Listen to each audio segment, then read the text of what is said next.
But before we begin, I would love to introduce our wonderful presenters. Dr. Marcia Freilich has been teaching college success courses for the last 43 years. Based on her research at Cuyamaca Community College, she has always included a career component in her first year experience courses. Research on those program outcomes has shown a 28% increase in retention and an 80% success rate for students enrolled in her program. She's the author of various textbooks on college and career success, including Native American and Hawaiian versions. Her college success program in the San Diego area has received many awards from students, faculty, and was designated as an exemplary program by the California Community Colleges Board of Directors. Dr. Seth Batiste is the new co-author of the College and Career Success textbook. He has worked for the League of the Union of Latin American Citizens as an upward bound college readiness director for low-income students on Houston's East End. He has taught at Lone Star College for over 15 years, where many of his students were international. As an administrator, he's worked on the college's Best Start Quality Enhancement Plan that eventually became the cornerstone for the college's educational frameworks courses addressing student success, which he managed and also taught. He's the CEO and Chief Strategist of Batiste Consulting, LLC. Well, it is such a pleasure to have you two on with us. And with that, I will turn it over to you. Thank you so much. Welcome everyone to our webinar on careers today. The resources that I will mention are available at my website, www.collegesuccess1.com. Click on training notes. There you'll find links to career research, also some resources for classroom instruction. This is the home page of my website. Notice this blue arrow here. Just click on training notes to access the resources for today. A key idea, making informed choices about a major and having clear academic and educational plans helps students stay in college and complete their education. So why is career planning important, especially as a first-year experience course? Career planning helps students to create a vision for the future, and that vision provides the motivation for completing their educational goals. I was just mentioning to Seth that in the 1990s, I started including career development as the second unit in my course, and it's been very successful in helping students to be motivated to complete the course. One of my final projects is having students do a mission statement and creating a vision board. Again, I believe that a vision for the future is a strong motivator to stay in college and finish your educational goals. You can see this project on my website, College Success One. Click on training notes. That is correct. The career concepts presented today are based on positive psychology, which means that these materials help students identify their personal strengths, think positively about their future, and connect their personal strengths to a major and career. Career planning is a way to increase happiness and satisfaction in life. The concepts that we are presenting today are based on research, and they're in a couple of publications from the National Resource Center for the First Year Experience and Students in Transition. And again, there are links to these two publications at my resource page today. And Dr. Freilich is a contributor to this research. Here are some of the highlights from this research. One of the most important ones is increased retention and college completion rates. Increased retention rates, rates for targeted populations such as undecided students, females, and African-American students as well. So it helps your college to further diversity, equity, and inclusion goals. It also reduces course withdrawals. How about increased course satisfaction? And increased cognitive development. And improved locus of control. Who's in control? We help students to understand that they create their own future. Here's some outcomes from research I completed at Cuyamaca College located in the San Diego area. Based on this research, career development has always been an integral part of our first year experience course and has resulted in increased student success. Based on our program review, we had a 26.7 increase in persistence from fall to spring semester as compared to the general population, a 62% increase in academic skills. And what I like is that 88% of students rated the course as good or very good, which were the highest ratings on our survey. One of the activities that I use in my course to introduce the topic of careers is called the job jar activity. As students walk into the classroom, I have a jar with random careers, and I ask them to draw one or two careers out. And as they sit down, I ask them how that career matches their personal strengths or not. And is there a better way to select a career? I'd like to hear from some of you about how you chose your career, and maybe while you're giving that a little bit of thought, I attended high school in the 60s, a long time ago, and women at that time considered being a secretary, a nurse, or a teacher, and that seemed to be the options that were available. And so I chose teaching, and that's worked out well for me. As I've moved along in my career and I've done some of the assessments, I discovered that my personal strengths match engineering really well. And I didn't think about that when I was 18 years old, but it would have been a good idea if I'd been able to do that. I don't know, Seth, if you'd like to add some comments about how you chose your career, and see if we get any other comments in the chat window about how people chose their careers. Well, thank you so much, Marcia. And I've actually went through the assessments myself, actually, in the textbook to kind of get an idea. But I also am a big fan of the MBTI. I'm an INTJ, and I wish I had known that when I was choosing my career. That makes a big difference. I'm an introvert, although many of my friends thought I was an extrovert because I was extremely social. But I would go back to my dorm room and hide under my bed. I'm just kidding. But the way I chose my major was really on campus one night, walking, and I thought, you know, someone had told me you need to do what you love to do and your gift will make room for you. So I became a writer. I thought, wow, I might just major in writing. I may never make any money, but I'm gonna just really enjoy whatever I do. And my minor was Spanish. Well, one of my first jobs was a bilingual teacher, Spanish teacher, and guess what I taught? Writing. So literally my writing degree and my Spanish skills were put to immediate use. So I think what you know, in terms of knowing who you are early on, what your interests are, what motivates you, assessing, doing personal reflections, I do believe in that. I think you can get a good idea of where that might lead you and your students down the path for career success. Megan, do we have any shares in our chat window? We do. Meredith says, fell in love with my summer job, teaching at a summer bridge program. Laura says, chose what my high school friend chose. Claudia says, job experience revealed a career interest. Mav says, became an RA in my undergrad and fell in love with the college atmosphere. Pamela, at first I was pressured to choose a career based on what everyone else was doing. In the end, I chose based on what truly made me happy and gave me personal satisfaction. Okay, great comments in the chat window. Thank you for sharing. I think some of us are lucky in that we happen into a career that we enjoy. And some people, it's a trial and error. And in that trial and error process, we take some time. It's always a learning adventure. But can we help students to evaluate their personal strengths and make good choices of a major early on? Then they can graduate sooner, find the job that they enjoy, and move on to experience happiness in life. That's what my students say that they want most of all.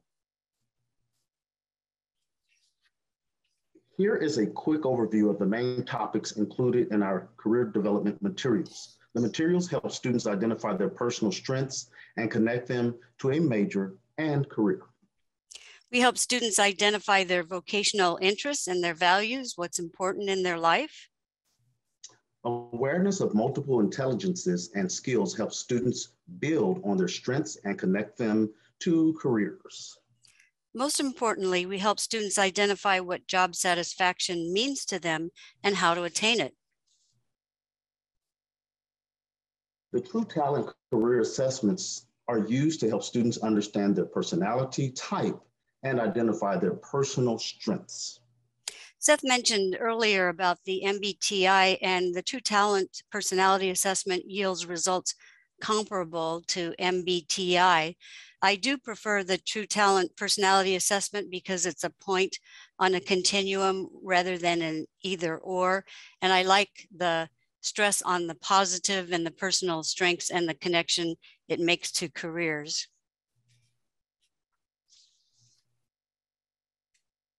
The online assessments help students to explore career information and provide options that match their personal strengths. So one of the unique things about this assessment is, what are my personal strengths and what careers match? And this is the result of my personal assessment. And look at all those engineering careers that pop up there. That would have been good to know early on. The career options are connected to actual job openings listed on Indeed.com. One of the assignments I give my students is to summarize their personal strengths, select a career option that interests them, and find an actual job opening. This assignment helps students to think positively about themselves and create a vision for the future with actual job possibilities.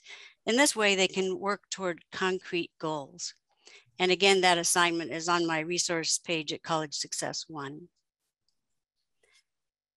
Here's a classroom assignment that I use in my online course, could also be used in a face-to-face course.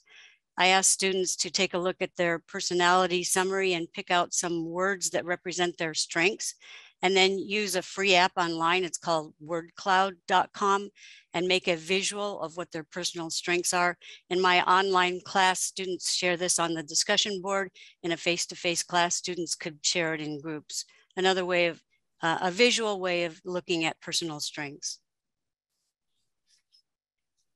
Our materials help students understand their vocational interests based on Holland's hexagon, including realistic, investigative, artistic, social, enterprising, and conventional occupational groups.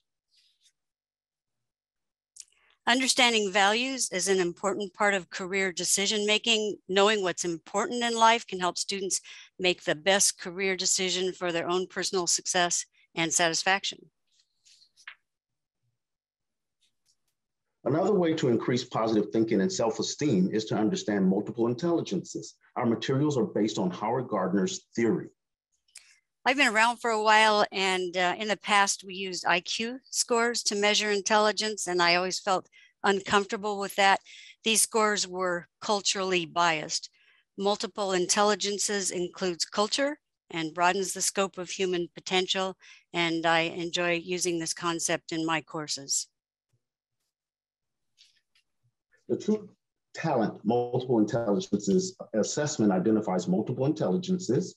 Career options are suggested based on these intelligences. As with the other assessments, career options are linked to Indeed.com to find actual career openings and salaries. Emotional intelligence is important for career success. The interpersonal and intrapersonal intelligences help students understand and improve emotional intelligence. The True Talent Skills Assessment helps students understand their skills and connect them to the career options and actual job openings. Suggestions for improvement skills are provided. Here's another assignment. Students are looking at all these superpower movies, so why not make a superpower word cloud? Again, this is with wordcloud.com, and it's a visual representation of skills. Once students have identified their personal strengths, we help students understand current career trends and job outlooks. Students are encouraged to consider career options that have a good career outlook. I'm especially interested in helping women understand the opportunities available in STEM careers and to develop their math skills so that they can enter science, technology, engineering, and math careers.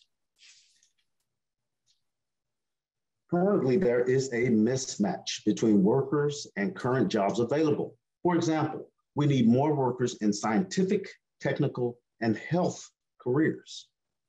This is becoming even more apparent during the pandemic as we struggle to find enough nurses and doctors and healthcare professionals. An important assignment is requiring an educational plan based on career goals. Students are required to meet with an advisor or a counselor to develop these educational plans. This is so important. It's part of our student learning outcomes, and we measure this outcome each semester. Students have their career goals, then meet with an advisor, make an educational plan that helps them to graduate on time and move on with their careers. Practical job-seeking skills are important for future career success. We include the basics of interviewing, resume preparation, and using online resources to find employment. The ultimate goal is career satisfaction. This means being able to find employment in your chosen field and being happy in your career. It's sad when students graduate and cannot find a job or are unhappy with their major or career. I started thinking about this topic as I checked with my son, who's now 40 years old. He's an engineer, and asked him if he really liked his engineering job, because when he was in college, he was thinking about a music career or engineering. And he says, well, you know, I'd rather be a rock star, but engineering is working for me, and he does like his job.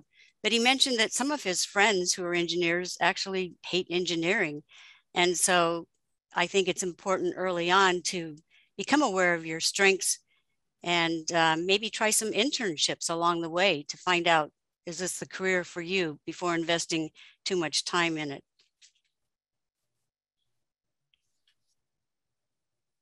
Some of our new material includes finding meaning in work and happiness in life. Students often state that their goal is happiness in life. Having a satisfying career is an important part of happiness and even good mental health. I saw where one of our participants shared that she was pressured into a career based on what everybody else was doing. And that's great that you kind of realize that over time, because your mental health, your satisfaction with your job, your career is extremely important. And the two, according to some research studies, are actually very connected. My experience working as a counselor, I've seen many examples of students who entered occupations because someone else thought it was a good idea. For example, engineering. I had an engineering student who said, I hate engineering. I always wanted to be an artist. So it's no point in getting an engineering degree and then going to art school, and then it just causes a lot of frustration along the way. I also counsel students who are on academic probation, and I often found that the reason they were on probation was because they had chosen majors that maybe their parents thought was a good idea. Maybe the parent thought it was a good idea to be an accountant, but the student actually hated numbers and accounting. So people have to do what makes them happy and what fits their own personal skills. They have to make those choices for themselves. Here's a story of the 3 brick layers. It's an example I use to talk about what is a job and what is a calling. Construction workers are building a wall, and someone walks by and say, what are you doing? And worker number 1 says, I'm putting 1 brick on top of another. This worker has a job. The second one says, I'm making a salary. This worker has a career. I've worked in community colleges, and many of my students go to college because they want to find a career. And the third one says, I'm building a cathedral. This worker has a calling. Can we help students to find their calling so that we can help them increase satisfaction in life? Here are some ways that our careers help us find meaning in work. Does my career provide for my basic needs? Does it allow me to support my family? And again, working in a community college, students are there so that they can provide for their family, create a better life for themselves. Does it leave time for relaxation and recreation? I often tell my 14-year-old who is already thinking about the possibilities of college that she is going to have some rigor and in her academics, but she also must find some time for relaxation. That's going to be very crucial, or she can burn out. Yeah, that life balance is something that's so important. As I get older, I'm reminded of that almost daily. Does my job help me to improve my skills? Does my job allow me to take pride in my work? Here's an important one. Does my job contribute to the greater good in some way? Wow, that is a good one. Does my job provide recognition and respect? So maybe we could share some ideas at this point. What makes people happy at work? And write your comments in the chat window. And I'll answer that question first while you're thinking about it, and then I'll invite Seth to share some ideas as well. I mentioned that I stumbled into my career of teaching, but I found it very satisfying because I enjoy people making progress, becoming better, becoming the best that they can be. And over my career in education, I have been delighted to see people make progress to attain happiness in life. So that makes me happy at work. So that those factors that contribute to happiness on the job, contributing to the greater good would be one that matches me pretty well. And I would imagine that many of you who have gone into the field of education would have a similar experience. But I'd like to hear some comments from you. And Seth, can you add to that? What makes you happy at work? Oh, work. What became crucial to me, Marcia, after 15 years in higher ed is a work-life balance. I found myself working far too many hours, spending less time with my family. And what became important to me, sure, I got to put food on the table, but also my kids will probably, I think, won't enjoy life if I'm not around. So I had to make some adjustments there. And I'm very happy being, and I love making goals. I love jobs that allow me to create those goals and pursue those goals. In the comments, Mav says, feeling appreciated and helping students succeed. Chris says, am I making a difference? Yeah, that's huge. Pamela says, knowing I'm making a difference. Jack, autonomy to work on something you're excited about. Great one. I like that one. Autumn says, helping others achieve their calling. Bryson says, developing understanding, finding synchronicity with other human beings. And Gina says, feeling appreciated. Wonderful.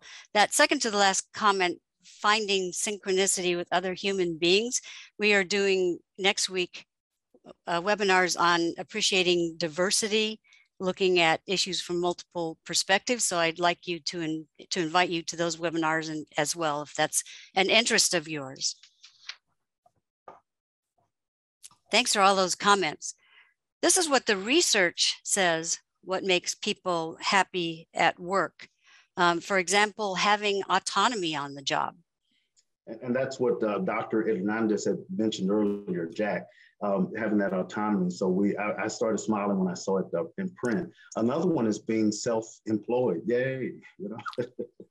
Having mastery, being able to improve your skills and know that you can achieve mastery, get to be good at something. And here's one I love, variety. Variety is very, very useful in making.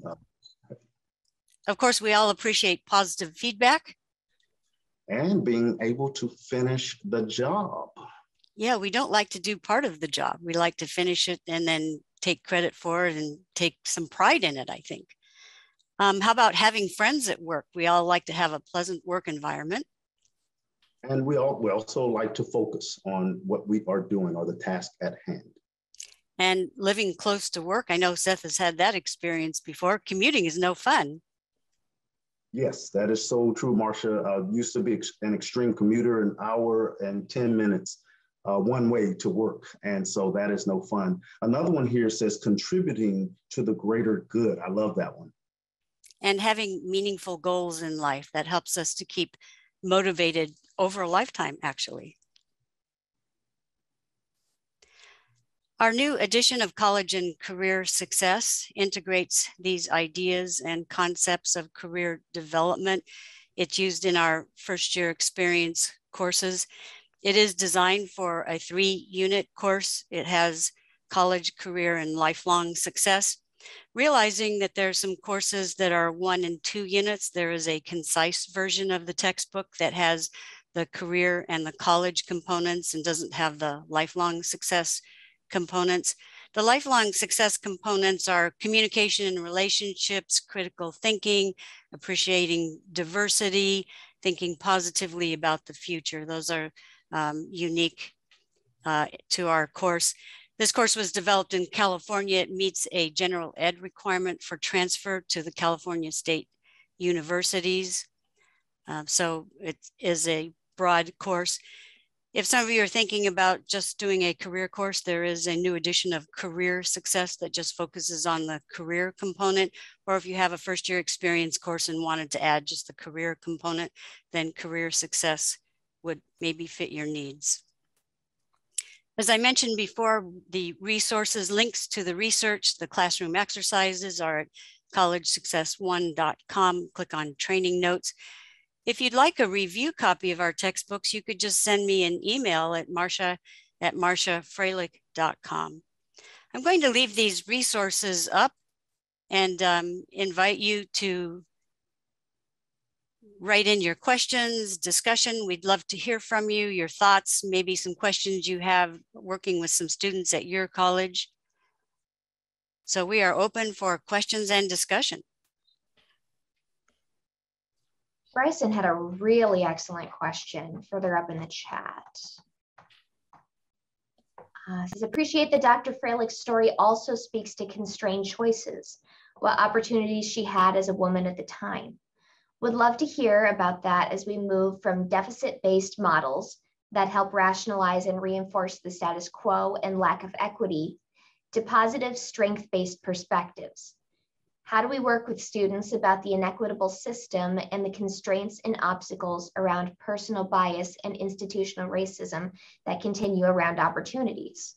Noting that the strengths can focus on building resilience in facing the challenges, but is there something else about how this perspective informs these issues? I absolutely love this question. It's the best question in all of our webinars. In my doctorate degree, my research is actually in that area. It was on women in non-traditional careers. Because of my experience, I grew up in northern New Mexico. It's a rural area. You don't see people in many different occupations there. My parents didn't go to college, so I was limited in what I chose. I knew that I wanted to be a successful person. I knew that I wanted to go to college, but I didn't have many choices. And so, yes, it was a constrained choice. And what do? You make the best of it. So it is my mission in life at this point to not have constrained choices with students in my classroom. I want them to look at who they are as a person. What are their personal strengths? How you can match it to the job market. And I think there's an important component. What's the job outlook and what's available? I'm often concerned about students who choose majors that it's going to be difficult to find employment. Although I wouldn't ever tell someone not to choose a major because it was difficult to find employment. But typically, my students have many strengths and talents and interests. And how can you take those talents and interests and match them to the job market? I think that expands opportunity, whether you're looking at women and trying to increase earnings for women, or you're looking at African Americans. I also work with Indigenous students, have a Native American college and career success. So if you're looking at equity and inclusion, then you have to add another factor in there, and that is pride in your culture. So I work with Native Americans, I work with Pacific Islanders. So what are your personal strengths? And also that component that has been missing in our education, and that is taking pride in your culture and yourself. And so I think that would be my answer to your question. And again, I think that's one of the best questions asked. So thank you, thank you. Seth, do you want to add to that? I think you did so well in that. And someone had asked me a similar question about this topic, and I told them, one of the things when I work with students, a lot of time we go back to our experiences and what we experienced, and maybe the things we didn't like, and we don't want to do that to our students. And so that was one of the things that drove me to be the type of instructor I was. So it meant I was a little tough because of, again, my experiences were first generation, had to work really hard. If I didn't know who Walt Whitman was, I went to a school that made the New York Times on the failing schools list. And so we only had 26 students pass the state test. So getting to college was the least of my struggles. It was more to it for me. And so I really worked hard, and I do believe in working hard as a result of that to get to where you were, and never expecting handouts. So you can imagine that a lot of my students came from a similar background. And so keeping them at high standards, not looking for someone to just kind of pave a way for them, but making sure that they are equipped with the tools to do likewise. And so that's been my perspective on education. So, but thanks, Marsha, for allowing me to share. One of the things I like that you said, Seth, that I think is really important and worth mentioning and reinforcing again is that you said, I'm tough on my students. I think that having high standards for students and then helping them to meet the standards, whether you're first generation, whether you come from an Indian reservation, whatever it is, that's important. It's not making it easy, but it's having standards, it's challenging, and then providing the support and the positive thinking so that people can accomplish their potential. So I appreciate those comments, Seth.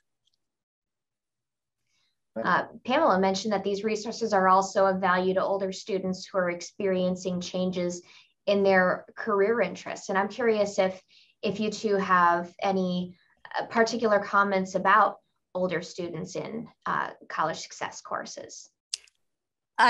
Seth, go ahead. I'll let you start first and then I'll add to it. I've had wonderful experiences with older students. Actually, they tend to, and I'm being stereotypical here, think that they are probably one of your worst students. And they're typically some of the best students that you can have. And they work hard, and yet they think that they're not doing nearly enough. And so these are some of the, and we call them sometimes non-traditional students, and because they're coming back. I've had one of my oldest students was in her, she was close to 80. She wasn't quite 80 years of old. I've had many students in their 70s. I've had students who, had retired already and were coming back to school to maybe do something else. So these, I can't think of a negative situation. These were some of my best students because they really held themselves and they didn't know it to a much higher standard. So I thank Dr. Edwards. Hey, Dr. Edwards, I thank her for that question. And what I'd like to add is during the pandemic, I see a new emerging career trend, and that is evaluating your career and deciding if you want to continue. So lots of people are bravely deciding to quit their jobs, to reevaluate, and to maybe enter a new career. So I think that's a new emerging career trend. And so I think our colleges need to be welcoming to older students who are reevaluating their careers. I think over a lifetime, it's important to stay challenged, to stay engaged, to still discover what your passions are, what your calling is. And so, as Seth said, these are some of our best students, and I welcome them to my classroom. Jack was saying how I just met with a student who was feeling ambivalence over the possibility of dropping out of a nursing program after her first 2 weeks of classes, went on to do some career assessments, evaluating strengths. She came away with the broader idea of what work is really out there. And ultimately, says, I informed her that as an adult, she would have to make the adult decision and she would learn and move on from this either way. She decided to withdraw and is much happier now. I applauded her. She will be looking at other areas based on our assessments and our conversations. Right. And I like that answer because this person let the student make the decision. And so what we do is provide our students with resources to look at themselves. And ultimately, we it's important that they make that decision based on their personal strengths, their values, their multiple intelligences. So that's what I like to see in career development. So dropping out of a nursing program, some would say, well, that's not success. I would say it is if you find something you like better. Absolutely. One question I think that tends to be fairly universal is the question of interest. What do you do with a student who is really just kind of unsure of what they want to do, what they're interested in? How do you help them either to find a passion or to perhaps narrow down the many passions that they have? I think it's a normal part of career development that young people have many diverse interests. I have grandchildren at this point, and one of my favorite questions is to ask them, well, what are you thinking about doing in the future? And every week it's different, and that's the way it should be. They should be exploring different career options. I would hope that in our elementary, middle school, and high schools that we're bringing people in from different occupations so that students know about all the opportunities that are there. And then I think part of the career development process, maybe as a junior or senior in high school, or maybe even sooner, I've worked with freshmen in high school, that we start to help students really narrow down those interests somewhat to say, okay, of all the possibilities out there, what's my best one? And then we look at the interests and the values. What do you think is important in your life, and multiple intelligence and skills, and see if we can't start as a junior and senior in high school to start focusing that. And then our first year experience is just the best time to look at all of the personal strengths and help students to focus. When I did the research in my course, I found that 88% of my students were able to identify a career and a major. So there's still some students that, in spite of our best efforts, they haven't been able to focus and narrow those down. And so I think maybe they need a little more time. So career development is a process that continues over a period of time, where you start with a variety of careers and then try to match them to who you are as a person.